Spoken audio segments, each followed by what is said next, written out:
की शक्ति भगवान के नाम में पाई गई।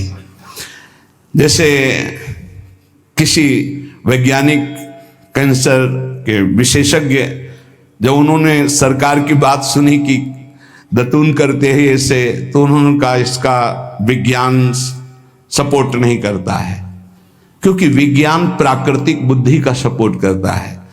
भजन बल से वो किसी के रोग नष्ट नहीं करते थे, बहुत दैन्यता से वो रोग, तो दया आ गई, करुणा आ गई, उस रोग को अपने ऊपर ले लिया और उसके रोग की निवृत्ति कर दी।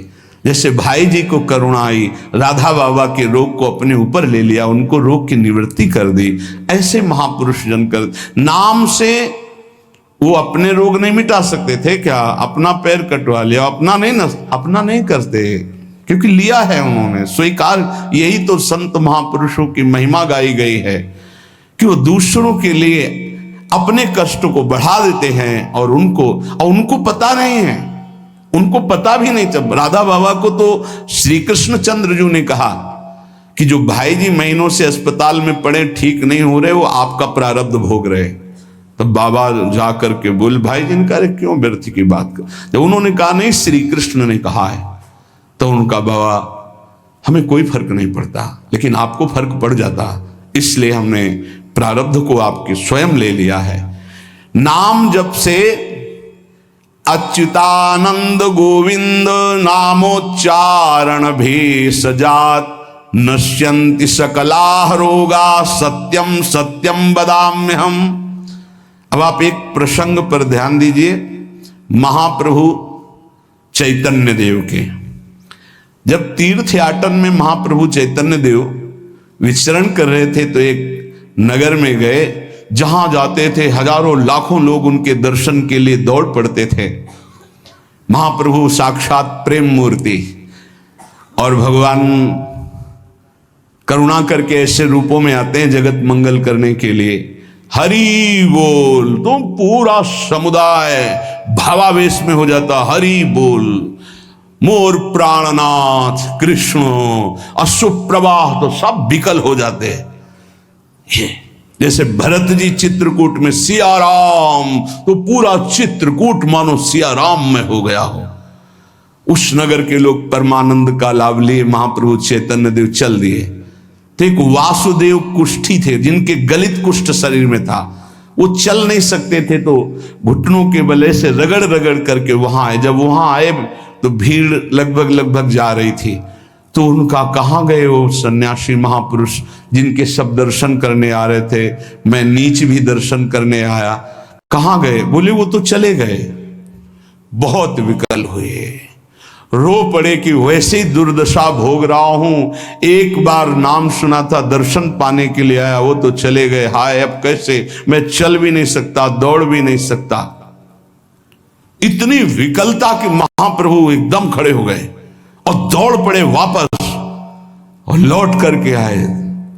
ओ जेव देखा सामने गौर वर्ण गौरांग महाप्रभु, चिल्ला कर रो पड़े, अरे करुणा में प्रभु। बोले सिर्फ आपके लिए आया हूं, सिर्फ आप। अब आप देखिए, महाप्रभु ने पकड़कर खड़ा किया, वो रो रहा, छुओ मत, मेरे शरीर में पीप है, दुर्गंध है, प्रभु मैं नीच हूं, छूने लायक नहीं। प्रभु ने खड़ा किया और ऐसे जीव ही गले से लगाया, वो तो चीख पड़ा, प्रभु आपके इस परम पावन देह के स्पर्श लायक ये दे ले, नाथ आपके शरीर में पीप लग जाएगी। महाप्रभु ने बिल्कुल नहीं सुना और ऐसे गले से लगाया और कहा, तुम्हारे स्पर्श से श्री कृष्ण के आलिंगन का सुख मिल रहा है। और जे भी आंख खोलकर वासुदेव कुष्ठी ने देखा तो कहीं कोई कुष्ठ नहीं। वैज्ञानिक मानेंगे इसे?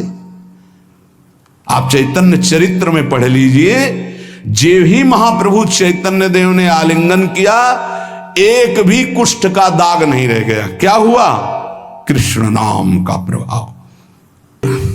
आत्महत्या करने जा रहे थे, गलित कुष्ठ था, भाई जी के पावन चरित्र में पढ़ लीजिए। तो कंबल ढके हुए उनको किसी ने कहा कि मरने से पहले एक बार भाई जी के पास चले जाओ, ऐसे महापुरुष के दर्शन करके ही मरो जब तुम्हें मरना ही है तो। पर एक बार उनका उद्देश्य था कि भाई जी के पास जाएगा तो इसका विचार बदल जाएगा, आत्महत्या का जो है ये विचार नहीं रहेगा। भाई जी ऑफिस में थे, किसी ने कहा कोई बहुत अपने शरीर को ढके हुए केवल आंख दिखाई दे रही और रो रहा है, कह रहा है एक बार भाई जी के दर्शन करा दो। भाई जी तत्काल भावावेश में हो गए और बुलाया। हाँ क्या सेवा करे, क्या बात, आप क्यों रो रहे हैं? तो उन्होंने कहा कि प्रभु मैं बहुत पापी और नीच हूं। नहीं नहीं भाई ऐसा मत बोलो, क्या बात है, आप कंबल से अपना मुख क्यों ढके? हटाइए। तो जे भी हटाया तो घाव पीप पूरे शरीर में, गलित कुष्ठ, पापों का बड़ा भारी दंड। सहम गए देखकर भाई जी। उनका नहीं नहीं कोई बात। बोले बस मैं आपके दर्शन करके आत्महत्या करना चाहता हूं, कोई मुझे कहीं समाज में कोई ठौर नहीं, सब मुझे घृणा की दृष्टि से देखते हैं, इसलिए मैं अपने। भाई जी ने कहा नहीं नहीं नहीं, तुम्हारे ऊपर श्री कृष्ण की कृपा है, ऐसे जे ही आलिंगन किया कुष्ठ गायब। चरित्र में पढ़ ले। क्यों? क्योंकि नाम जप है, संकल्प किया, उसके संपूर्ण पाप नष्ट हुए, भस्म हुए, रोग गायब। रोग कहां से होता है? पाप का दंड है रोग, खत्म हो गया। न शाम व्याधिजम दुखम हेयम नान्यौषधैरपि हरिनाम औषधम पीत्वा व्याधिस्त्याज्यो न संशय। कितना भी बड़ा रोग हो जो किसी और औषधि से न खत्म हो रहा हो और नाम जब किया जाए और संकल्प कर दिया जाए कि ये रोग ठीक हो जाए, तो हरिनाम औषधि से बड़ा असाध्य रोग भी ठीक हो जाता है। बोले कर लो अपनी किडनी ठीक, बीमार तो हो आप। तो सच्ची कहते हैं, वृंदावन में बैठे 100 के 100% में 1% भी इच्छा नहीं कि हमारी किडनी ठीक हो जाए। इससे बड़ा साक्षी हम नहीं दे सकते, क्योंकि वृंदावन हमारा प्राण सर्वस्व जीवन है। 1% 100 में नहीं कि ठीक हो जाए, जैसे चला रहे वैसे चलाओ। अब इससे हमें ठीक होने का तात्पर्य नहीं, क्योंकि जो ठीक होना चाहिए वो ठीक हो गया। हम भले हैं, बुरे हैं, नीच हैं, अच्छे हैं, जैसे हैं। अपनी प्रियाजू के ठिकाना मिल गया गोरे चरणारविंद का, इसलिए इसकी जरूरत नहीं है। आप चाहे 100 वर्ष रखो, चाहे 1 सेकंड में इसको बुला लो, कोई परवाह नहीं इसकी। 100 गोपाल शास्त्र नाम का रोज पाठ करते थे और गिरिराज जी की परिक्रमा करते थे, पूरा जीवन हो गया था। और पैरालिस आदेश शरीर में उनके हो गया, लकवा जिसे कहते हैं, लकवा ही तो कहते हैं हिंदी भाषा। तो हरि बाबा, पूज्य उड़िया बाबा, ये सब जानते थे, इतने बड़े महापुरुष थे। उनके पास गए और कहा बाबा काहे को लीला कर रहे हो? अगर आप संकल्प करो तो पूरे भारत का पैरालिस ठीक हो जाए, आप अपने क्यों असमर्थ होकर पड़े हुए हो? तो उनका बाबा विनोद क्यों करते हो? क्या मच्छर मारने के लिए ब्रह्मास्त्र का प्रयोग किया जाता है? अरे ये शरीर छूटेगा आज नहीं तो कल, इसके लिए भगवान नाम और भजन का प्रयोग करें। नहीं, बाबा मुस्कुरा दिए। पर शास्त्रीय सिद्धांत, यदि आप औषधि से भी नहीं ठीक हो रहे हैं तो नाम जप कीजिए और संकल्प कीजिए कि ये रोग ठीक हो जाए। पक्का ठीक हो जाएगा जब उस पाप की नष्ट करने योग्य आपका भजन बन जाएगा, पक्का ठीक हो जाएगा। आधयो व्याधयो यस्य स्मरणान्नाम कीर्तनात् तदैव विलयम यान्ति तमनंतम नमाम्यहम्। जिनके स्मरण और नाम कीर्तन से संपूर्ण मानसिक चिंताएं, शारीरिक रोग और भी व्याधियां वो सब नष्ट हो जाएंगी नाम से। मानसिक चिंताएं, कई लोग ऐसे आए कि मैं डिप्रेशन में था, जब से प्रवचन सुना, राधा राधा जपा, सब खत्म हो गया। बाहर से सुनकर राधा राधा खत्म हो जाए, अगर आपको कहीं ऐसा है, इसका मतलब आप बात ही नहीं सुन रहे, नाम ही नहीं जप रहे। अरे नाचने का मन होता है। आधयो व्याधयो यस्य स्मरणान्नाम कीर्तनात्, कोई भी मानसिक या शारीरिक कष्ट उसे व्यापता ही नहीं जो नाम जप कर रहा है। सच्ची मानिए, आप पकड़िए, इस बात को पकड़िए, नाम जप से सब कुछ ठीक हो।